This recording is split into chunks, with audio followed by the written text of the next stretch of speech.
Welcome to Season 6 of the Long-Winded One podcast.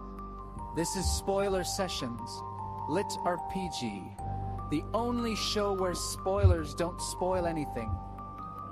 We're digging into fan theories, side characters, and the lore office left in the drawer.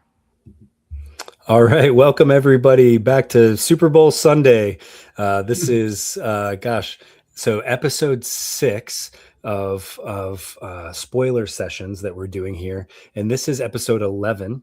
And with me tonight, I don't always have the privilege of interviewing somebody that I know, but tonight I have the privilege of interviewing Plum Parrot. And I actually met him at Lit RPG Con 2025. That's and right. Yeah. So welcome. We're going to talk about your numerous series here, and probably in about 5 or 10 minutes, I'm going to let in your special guest. Hopefully he can hear me in the green room, and he knows I'm not just ignoring him, but it's going to be a surprise here. Would you like me to address you as Plum Parrot during this interview? You can call me Miles. You can call me Plum, whatever you want. All right. Yeah. All right. Well, I'll probably just go off the cuff then, if that's cool. So we're going to talk about, so you have a lot of series, and actually you have a lot of series in genres that I don't always talk about, right? There's a lot of cyberpunk going on. Mm-hmm. And you also have a lot of things coming out here in the next 3 or 4 months. And so we'll get a chance to talk about those. So we're going to Cyber Dreams is, I believe, a 6-book series. It's a cyberpunk lit RPG that progression book that you do. Really lit RPG light. Yeah. Well, that's all mine are lit RPG light as well too. So you have the Vainglory 3-book series, which is a kind of an anomaly for you, really. Only a trilogy. Yeah. Right? It's I had a lot of fun writing that one. I really like it. I think it didn't quite hit all the notes that lit RPG fans really love. It didn't hook people in as quickly as I had hoped, but I think it's gonna grow following over time. Well, I think it asks some really important questions for people who are becoming more powerful, right? Like, it's definitely a really cool angle on that. And then we have what's going to be a 12-book series called the Victor of Tucson. And it sounds like we have book 10 coming out March 3rd. That's right. It is a lit RPG portal fantasy. And then we have a book series that is currently on Royal Road called Andy in the Apocalypse, which I believe comes out April 7th, if I'm not mistaken. Yeah, that one I'm publishing through Athon, and the first book's coming out April. So looking forward to that. That's cool, man. And then we have a Neon Dust series, which is another cyberpunk, and there's a book coming out May 5th. Right. And then you have a book on Royal Road now, which is going to be the beginning of a series called Aura Overload. Right. Correct. Right. That's right. So I'm going to kind of let you take it from here. And again, for the person in the green room who we are not divulging right this second, we're gonna talk about a few things, and then we're going to start talking about the books that the special guest can talk about a lot. So we'll let you in soon. So I want to just say, before we go into this more into talking about the spoiler sessions and things, I met you at Lit RPG Con 2025, where you were on a panel called XP Grind, Balancing Gameplay and Storytelling. And I think that was on Saturday. But the one I met you at, you were actually moderating. It was called Hit by a Truck, Now I'm the Chosen One. That's where I first met you, where I got to chat with you a little bit. Yeah. And I was just wondering, are you coming back for Lit RPG Con 2026? I'm definitely coming. I don't know if I'm going to be on any panels or anything. I haven't heard. But I definitely will be there. So I had a great time. It's a really cool event. You meet some really cool people, and just mingling with so many people who are, interested and involved in the scene, that was worthwhile. Yeah. Well, what's cool is that you have prolific authors like you who are willing to talk to fans. I was telling somebody in Discord today that I was interviewing you tonight, and they were just like, "Oh man, he's like so cool to everybody in all of the Discords that he's in." But okay, I've inflated your ego enough for now. So you know what we're going to talk about tonight. So I'm going to leave it to you to kind of give us like a top level overview of some of your stories, so that when we drill into these questions, now keep in mind we have 25 minutes left to talk, so there's going to have to be pretty high level. When we drill into some of these questions, then people will know what we're talking about. And so what's helpful is if there's any kind of like, special world names, like if you want to talk about the setting, MC names are super helpful, so that when we refer to them, they know what story we're talking about. So take it away. Well, my most popular series is Victor of Tucson, and that one takes place in a world called Fanwath. And one series we didn't mention is my very first trilogy. It's called Falling with Folded Wings, and it's also set in Fanwath. And like in the later books of Victor, some of those characters show up in his books. And I have people asking me, when are we getting book 4 of Falling with Folded Wings? And like, I don't know if I'll ever be able to get back to that series exactly, but I do want to get some of those characters involved in a new series. So that's kind of percolating in the back of my mind. I haven't started anything, but I do plan to get back to Fanwath. So I don't know if that's anything you're looking for, but 100%. So that this is all for the fans. So I think anything that you think people are going to be interested in. Speaking of fans, we have Pop in the chat. Oh, cool. Yeah, Pop's awesome. Yeah. So Victor Tucson, really cool series, obviously about a guy named Victor. He gets summoned to this magical world and introduced to the system, and starts gaining classes where he's basically he becomes a berserker and goes down this path of spiritual, like, because the way the berserker works, it's focused on rage, which is a spirit affinity. And so he starts doing a lot of introspection, and like it drives his growth, which I think is kind of the cool spin on that series, is that it's not just about killing monsters or exploring or whatever. It's also about Victor figuring out how Victor works. And I think people really like that about it. So pretty proud of that series. I was bummed out. Like it affected me when I finished the last book. Like when I always think of Sundays, like that's like the start of my Victor Tucson week, because I always did a chapter on Sunday, Tuesday, and Thursday. And like when I got to that first Sunday where I wasn't doing a chapter in that series, it was like, I don't know, weird. Well, hold on now. This is a perfect time to invite our guest in, I think. All right. Yeah. So let's invite him in. So welcome to the stage, Robb Moreira. Oh, no way. What's happening, man? This is the guy. Victor would not be Victor without Robb. Like, man. I don't know if you've listened to audiobooks, but he like takes, like, say Victor's a 5, he makes it a 10. Like, I swear, it's so awesome listening to Robb. Yeah. So surprise. So we have Robb here who voices actually a lot of things, right? So you for Plums, you do Victor of Tucson, yes. You do Vainglory, and yes. You do the forthcoming Neon Dust with Susie Jackson. Yes. Yeah, I'm looking forward to listening to that one. I love Susie. Robb's my favorite. It's been awesome. Did that go well? I haven't talked to anybody. Yeah. Me and Susie, we linked up before we started recording, just to kind of hear what we each sound like, so we kind of are able to play our dialogue better. Just when you have the voice in your head, it just makes it easier to be able to respond accordingly. So it was really cool though. Such an interesting character, and I like the New York nuance to it all. It was pretty awesome. Cool. Yeah, that's gonna be fun. Yeah, for sure. Well, so Rob, you're going to get a chance to sort of chime in here about some of these questions, and then people love to talk shop, to hear people talk shop, especially authors and narrators. So feel free to just jump in anytime. We'll give you a chance throughout the course of this to talk about what you have going on and stuff. So, but thank you for being here. And my pleasure. And Plum, you were talking. You're kind of about halfway through, not even quite halfway through, giving people like a top layer view of your book. Sure, yeah. Like, so might as well, like, Rob did Victor of Tucson. He also did Vainglory, and like I was saying, I really love that series.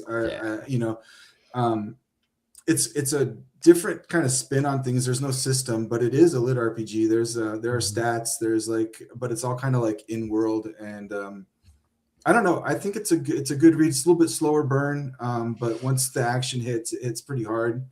I don't know. I think it's a good one. What else? So yeah, those are like my lit RPGs right now. Oh, Andy and the Apocalypse. We should talk about that. That's 100%. Yeah, pretty crunchy. It's a new series coming out. I think people will like that.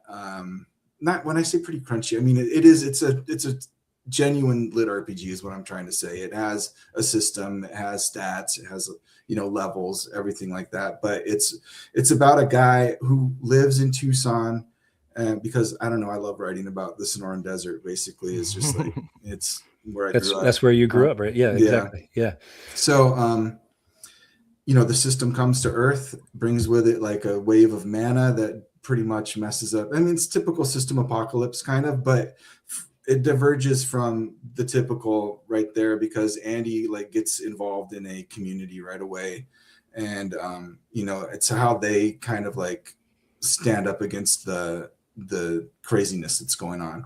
Yeah. So good series. I think people are going to be excited, or I think people will like that one. So then we've got my science fiction stuff. Cyber Dreams is done. Susie Jackson did that one on audio, and she's amazing. You can get the first book. It's on Audible Plus, is that what it's called? When the first, you can get it for free with your account. Kindle so Unlimited, right? It's on Kindle, and Kindle Unlimited and Audible Plus, and so you can check that out. But what's cool is that Cyber Dreams is very Neon Dust is the one that Rob worked on, so that's my other cyberpunk series, and they're related. Like they're not obviously related at the start of the series, but I'm going to give out spoilers here, but basically, if you read all of Neon Dust, you'll come to the conclusion that, oh yeah, these two stories are related. And so it's really cool that I've got Rob involved in that, and Susie came back to do that one too. And so I feel like I want so many things I could talk about, and I want to know so do you get to say I want to have Rob back, or can Susie come back and different publishers are different, right? And so when I'm working with Podium, they're the ones who did Cyber Dreams and Neon Dust, and so when they emailed me and we're talking about well, who would be ideal for this story? I was like, I'd really love to have Rob and Susie if I could, because it's two protagonists, right? So you've got a male and a female, and pretty much it's 50-50 of the book. And I was like, I would really like to have duet narration on this. And they're like, yeah, let's do it. And seems like Rob was on board. So yeah, we're good. Honestly, if his name is attached, I make time for it. I'll be like, I'll move I'll slide other books out of the way, and I'm like, yeah, I can make that work. Not a problem. We'll do it. I'll do it. I'm taking it. Oh man, Rob, I don't know how much I appreciate that. No, I love your work, man. Your writing is absolutely phenomenal. I mean, I tell people always ask me, especially as a narrator who's done as many books as I have, they're like, who's your favorite character? And I never hesitate. I'm like, Victor. It's the character I've been with the most. I've built Victor as much as you have to a capacity. You know what I mean? For sure. I've grown with him, and as he's literally progressed in the story, his voice has progressed, his character has progressed, and what I do changes. So it's so cool. Well, when I was meeting some readers at Lit RPG Con, you wouldn't believe how many people talked about you. And the thing they bring up all the time is your voice for the aspect of terror. Oh, that's my favorite. My favorite. Can we put you on the spot? Do you have like something queued up for your aspect of terror? But you can think about it. It's okay. I don't want to put you on the spot. Yeah. Well, I mean, I have something here that I can like easily read off, but like, because my typical narration for Victor would be like, with a shuddering breath, I took in my surroundings. Sybil lay next to me, her tail still curled around. It's like it's my normal cadence. But with the aspect of terror, what it would go to, with a shuddering breath, I took in my surroundings. Sybil lay next to me, her tail still curled around my own, stirring at my own movement. Like it consumes him, you know. So I wanted that. Yeah, like Robb's one of my favorites, not just for like his talent, like just reading, but like his range. Like he can do, like he's one of the few people that can do female voices that don't make me cringe. You know what I mean? Thank you, man. Yeah, no, he's awesome. So yeah, thank you. Like so before we go on here, I want to acknowledge some of the. So we have Steve. So Pop says, "Ooh, a crunchy apocalypse." This is back when you were talking about, the crunchy stats and stuff. I have just a funny quick story about this. So TJ, who does the Golem Master, TJ Lombardi, he has this term that he uses for non-crunchy things. He calls it creamy lit RPG, and I happened to use that in one of my advertisements once, and I got the side eye emoji from somebody. And I was like, come on, dude, get your head out of the gutter. yeah. So anyway, I digress. But yeah, so Plum, keep going here if you want, or we can head right into the first question. I was just getting on about how excited I am that he's also involved in Neon Dust, because those two series are related, and it would be really cool, like if I can get to the third piece. Oh, maybe while I've got you here, Rob, can I put you on the spot? Oh, sure. I just put a new cyberpunk series on Royal Road, and it's like, man, it would be perfect for you if I ever get to that point, man. The MC is named Hector, and he's like definitely, there's a lot of Victor in him. I think, awesome. Yeah, he's a cool dude. This is Aura Overload. Yeah. Oh, listen, Plum, you already know, man. If your name's tied to it and you tell them I'd want Rob, I'm telling you, I move things out of the way to make it work. I love your work, man. You're honestly one of my favorite authors. You heard it here first, everybody. We're the dot connectors here. No, I know my readers are going to be stoked about that, because they love Rob. So we have a question kind of about Hector. Can I read that? Yeah. Okay. So this came from, I'm guessing this came from your Patreon, these questions. All right. So it says, and it's when will Hector become a berserking werewolf? And do you want to talk about that question? No. All right. So they're referencing Victor of Tucson, because he's a berserker, right? And also Vainglory, because Ward does awaken a werewolf bloodline. So but it's actually funny, because Hector is going to, like, in his world, it's a cyberpunk setting, right? So it's like a sci-fi setting, but there's this stuff called aura, and it comes through these rifts, and people can harvest it. And if you have a certain kind of AI, it can use that to, like, basically give you a class, like an archetype, and give you levels and special abilities and stuff. And in book one, there will be a berserker archetype for Hector for a while. Nice. So it's definitely going to happen. I don't know how much, like, I'm still writing book one. Like, I'm trying to write a chapter every day, because I'm on Rising Stars. You know how that works. Mm-hmm. And do you have a backlog? I'm kind of flying by the seat of my pants. No, I didn't, because I didn't anticipate this story to take off the way it has so far. So I'm pretty stoked about that. But I've got an outline. I know where the first book is going, but I'm like there. Like, I gotta write a new chapter every day. It's killing me. But it's really fun. Like, when that's. I don't mean to get off topic, but that's what makes writing work for me. Like, when I have people engaged, when I have people wanting to read the next chapter, that makes me want to write. And I cannot write a book ahead of time by myself. Like, I do before I launch a book, I get like 25, 35 chapters done, because I got to have them ready to launch, and I want some extras on my Patreon, right? But I hate it. I hate writing by myself. I hate it when I'm the only one reading it. I want people to see what I'm writing. want to hear what they're saying. You know what I mean? And then, that keeps me going. So do either of you, like in that vein, like my wife is probably so tired of me being like, hey, can I read you this chapter? And so like Plum, do you like your significant other, do you say, hey, or somebody friend, hey, can I run this by you? Or Rob, like, hey, I got this voice I want to try out. What do you run these things by people? Yeah, I run voices by my kids, actually. Yeah, so I tell them, I'm like, hey, listen, so all right, so I got this guy, but from the way it sounds like he's made of rocks. Ooh. They were like, oh, he's made of rocks. They were like, yeah. So like he has like a rumbly, like grumbly, like, so if he talks like this, does that sound right? And they're like, yeah, that sounds like a mountain or something. And I'm like, perfect. And that's how I, ended up voicing Victor's mentor. That's how he got approved.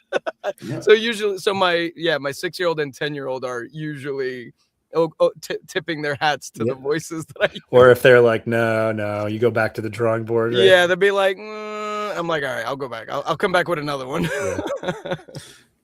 Yeah. What about you, Plum? I've got a grown son, and he reads everything I write, and he gives me feedback. And I've also got a couple friends on Discord. I don't know if you guys know Emergency Complaints. He wrote Kieran and a few other bigs, like pretty big, like what was the my brain's blanking. It's the one Duskbound. Oh yeah. Okay. But anyway, he's really good, and he reads some of my stuff ahead of time, gives me feedback.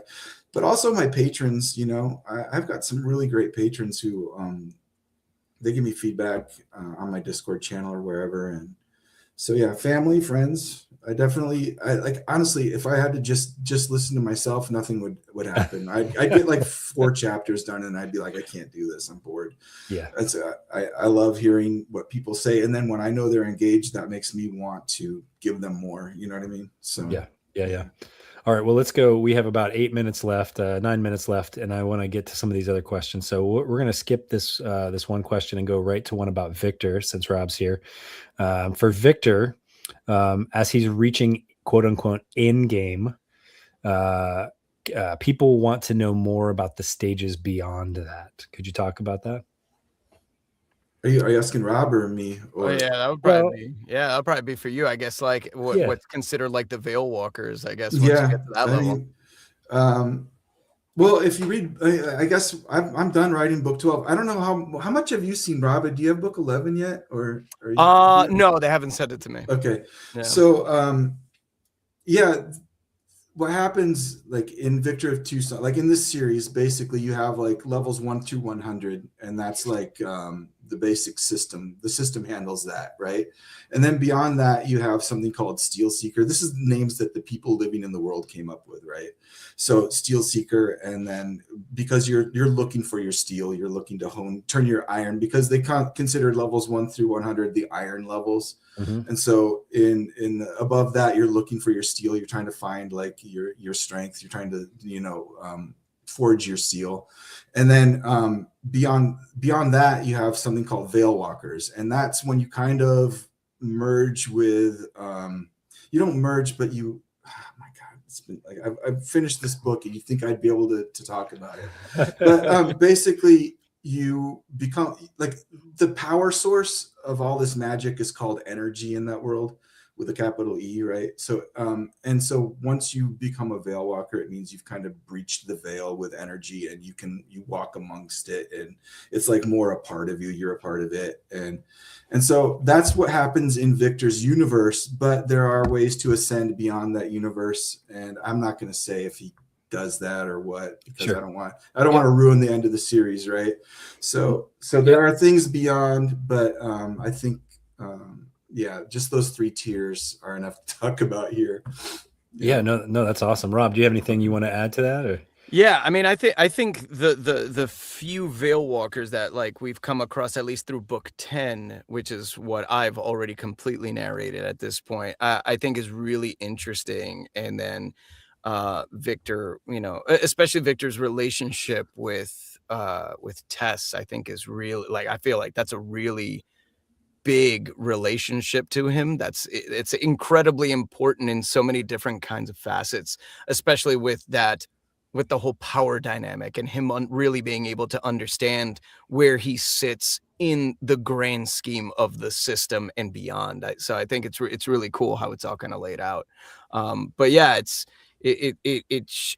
there's so much showing how much more they can be, and his thirst to get there, I think is really cool. Like you feel it drive the story a lot, because he doesn't just want to do it for him as much as he wants to be the pride of his people. Like he's really taken that mantle of being the pride of his of the Quinametz, and I think is so awesome.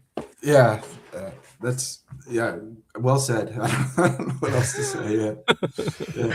Part of being a good moderator is kind of like trying to judge if people have more to say, and I never want to cut you guys off, but all right, so we have I think I'm gonna do kind of like inside baseball right now, because there were a couple of questions here. We'll do one that's not sort of plot and character oriented, but it has to do with your process of world building and character creation, and outlining, if you do any of that stuff. And if you can, while you talk about this, Plum, if you could talk about like what's your week look like writing, because you mentioned certain days for certain stories. So maybe just briefly take a couple minutes and tell us, how you come up with these ideas and how you translate that to words. Most of my ideas for stories happen when I'm not writing. It's like when I'm listening to music, when I'm walking, when I'm, when my brain is free to just kind of like drift. And then I'll get ideas and I'll be like, oh, that could be cool. And then I'll be like, and then if I did this and this, and like, I'll kind of build this idea in my head, but it will disappear if I don't write something down. So I kind of make little outline notes. And like, if anyone saw my notes for Victor of Tucson, it would make you like, it is nuts. I've got I'm sorry. Yeah. Anyway, I make notes, but I want to see these notes now. Disorganized. I mean, they're just like really disorganized. But so like, I'll have this huge document with all these like things I jot down, like names or spells or whatever. And if I'm like, oh, where do I find it? I have to search. Like I have to search this document. I have no idea where it would be in there. But so it's kind of like that. But that was like, that's my living document. But what I do also is I do make an outline, like, okay, I need to have at least like a plot, right? So if you let the system be the story, it's really not a good story. You know what I mean? So you want the system to kind of be like a character in the story, like something that enhances it. So like you want an actual plot with drama and characters. So you want, you want to introduce things, you want to introduce conflict, you want to have rising action, a climax, all those things that make a good story, that make you want to like get to the end of the book, right? So I do build that into an outline, but like I keep the outline, I'm trying to gesture with my hands. It's like, it's not long. It's like, okay, chapters 1 through 10, this happens. Chapters 10 through 20, this happens. Really? Okay. And but as I start writing, that grows, right? I fill in details as I go. And because I start to, introduce characters into the world, and like I learn their motivations, and I'm like, okay, well, this is going to affect this and this is going to affect that. So like at the end of every chapter, like I write this outline, like in chapter 1, I write this outline, then I start writing the chapter above it. Right. Okay. And so I get done with chapter 1, I go down and I look at the outline and I'm like, okay, that's looking good. I need to add this and this. Then I cut and paste that into chapter 2. Yeah. Right. And so then I can look at that when I start writing chapter 2. And then I just kind of keep doing that all the way through the book. That's exactly what I do. That's okay. So funny. Yeah. Yeah. So, I mean, if you don't do that, you're going to forget things, especially like you asked about my week. Like I write, like right now it's working well. We're working on 2 stories at once because it keeps my mind fresh. Like, so I do every other day, basically a different story. Like I'll do Tuesday, Thursday, and Sunday is my cyberpunk my cyberpunk days now. And then Monday, Wednesday, Friday is Andy and the Apocalypse. And those are the 2 I'm working on right now. And like before that, it was, Victor was Tuesday, Thursday. But basically it's like, that's how I do it. And then I was working, like I was doing Saturdays also, but I'm trying not to now, just so I can have a day not to write. And I don't know, I still find myself writing, but it's different when it's not expected. Like when you don't have anyone waiting for that chapter, you can kind of have a little more fun with it. You don't feel stressed about getting it done.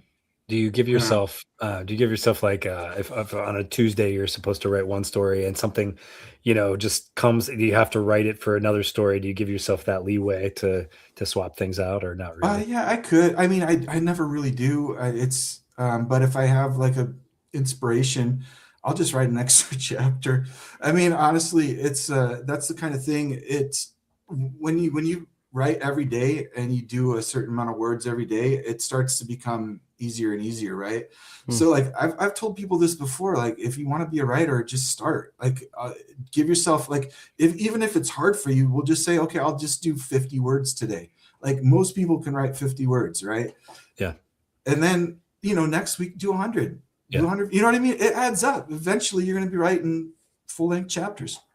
But well, I do want to hear from Robb. We're at time, but we can go a few minutes over. I want to hear what Robb's day looks like in terms of like do you say, okay, I'm going to just do this one story today and give my voice a break, have some tea or whatever, or do you try to squeeze in multiple stories? Yeah, so typically when I'm recording audiobooks, I focus on that one book, because a book, if it's around the 400-ish, almost 500-ish mark, that could run me about roughly 9 or 10 days, and that's very comfortably. And usually what I'm squeezing in between those sessions is auditions for other work, because I do commercials, video games, animation. So I do those auditions, and then throughout the day I may have sessions for other jobs also. So sometimes I might crank out 2 chapters, run over to do like a Hardee's commercial, and then jump back into the story and like do something else. So yeah, the days are kind of all over the place every day. So it really depends. But if I can get like just one solid day of just recording, usually I do auditions for about an hour or 2. And then I kind of chill for a bit, and then I'll just record nothing but the audiobook for about 4 or 5 hours straight. And nice. I try to average about 40 pages a day. Okay. That's like a comfortable turnaround. If I really just sit down and just like crank it out, I could do like 80 pages in a day. But I try not to, because it's vocally taxing. Yeah, especially something like any kind of lit RPG. I mean, I do a lot of lit RPGs because there's so many different characters. My voice is kind of being stretched in a lot of directions for, a lot of times. Besides just doing male and female characters, there's always, different alien species, and I like to make them sound as different as possible, just so that when you hear it, it doesn't sound necessarily human. I want it to have some kind of color to it so that it's another species. Yeah. Yeah. No, that's awesome. And I'll just say for the record, if Hardee's wants to mail me a check, certainly open to that. Just kidding. All right, guys. Well, I try to keep this to 30 minutes. It's most people's sort of commuting time, and I've done much longer than that. Some of my Tolkien interviews were an hour and a half, and it's just too long for people to listen to. So I'm so thankful that you both came today. Before we go, please tell us, take a minute apiece and talk about what you're excited and what you got coming out here in the next month or 2. Robb, you want to start with us? Oh, go ahead, Robb. Oh yeah, sure. I finished recording Victor of Tucson, book 10, not too long ago. So very excited for that one to drop. So that's going to be super awesome. I'm excited to get the rest. I already have book 11 slated for when I'm going to record. So that one's already in the schedule. So that one's definitely happening.